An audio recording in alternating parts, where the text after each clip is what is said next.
आता एफडीएचे पथक आणि जे 4 वकिलांची टीम आहे ती विधान भवनाच्या कॅन्टीनमध्ये दाखल होत आहेत। आता विधान भवनाच्या कॅन्टीनमध्ये देखील तपासणी केली जाणार आहे। मंत्रालयानंतर आता विधान भवनाच्या कॅन्टीनमध्ये जाऊन एफडीए अधिकाऱ्यांसह वकिलांची टीम ही तपासणी करणार आहे। तपासणी झाल्यानंतर कोर्टामध्ये अहवाल देणार असल्याचं वकिलांनी स्पष्ट सांगितलेलं आहे। मंत्रालयाच्या 2 कॅन्टीनमध्ये जाऊन एफडीए अधिकाऱ्यांसह वकिलांनी तपासणी केलेली आहे आणि त्या ठिकाणी नेमक्या काय बाबी नमूद केल्या जात आहेत या 3 वाजेपर्यंत एकूणच स्पष्ट होऊ शकतात, कारण हायकोर्टानं एफडीएला 3 वाजेपर्यंत अहवाल सादर करण्याचे निर्देश दिलेले आहेत। त्याच अनुषंगाने आता ही संपूर्ण तपासणी सुरू आहे। एफडीए अधिकारी आणि वकिलांकडून विधान भवनाच्या कॅन्टीनची आता तपासणी केली जाते।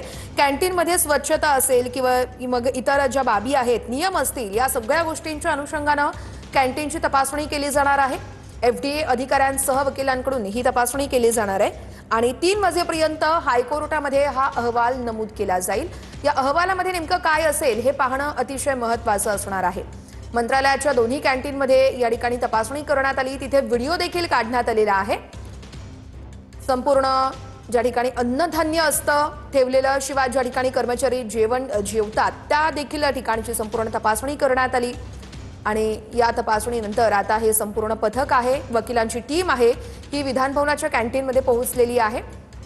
विधान भवनामध्ये देखील संपूर्ण चौकशी केली जाणार आहे, तपासणी केली जाणार आहे आणि त्याचा जो अहवाल आहे तो 3 वाजेपर्यंत हायकोर्टामध्ये सादर केला जाईल। अहवालामध्ये नेमकं काय असेल हे पाहणं अतिशय महत्त्वाचं असेल।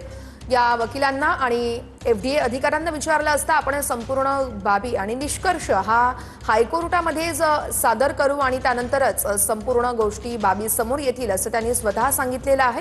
विधान भवनाच्या कॅन्टीनची तपासणी करण्यासाठी आता एफडीए अधिकाऱ्यांसह वकिलांची ही संपूर्ण टीम विधान भवन परिसरामध्ये पोहोचल्याची ही दृश्य आपण बघत आहोत। मंत्रालयाच्या दोन्ही कॅन्टीनमध्ये तपासणी आणि तास नंतर आता विधान भवनाच्या कॅन्टीनमध्ये देखील तपासणी करण्यात येते। एफडीएनं आता आपला मोर्चा हा सरकारी आस्थापनांकडे वळवला असं म्हणायला हरकत नाहीये, कारण मंत्रालयाच्या कॅन्टीन नंतर आता विधान भवनाच्या कॅन्टीनमध्ये देखील तपासणी केली जाते। कृष्णा सोनारवाडकर आमचे प्रतिनिधी या संदर्भात अपडेट देत आहेत। कृष्णा, एफडीए अधिकारी आणि वकिलांची ही टीम आहे ती विधान भवनाच्या कॅन्टीनमध्ये दाखल झाली आहे का? आताचे अपडेट्स काय, साधारणतः किती वेळ लागेल या तपासणीला?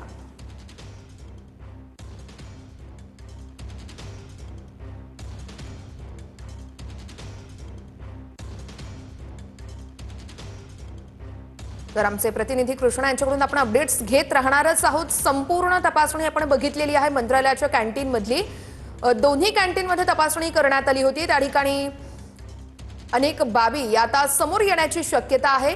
जे तपासणी करण्यात आली त्याचा व्हिडिओ देखील काढण्यात आला होता। व्हिडिओ चित्रीकरण करून हा संपूर्ण जो अहवाल आहे तो अहवाल एफडीएचे अधिकारी आणि वकील हे हायकोर्टामध्ये सादर करणार आहेत आणि 3 वाजेपर्यंत हा संपूर्णच एकूणच अहवाल आहे तो स्पष्ट होईल।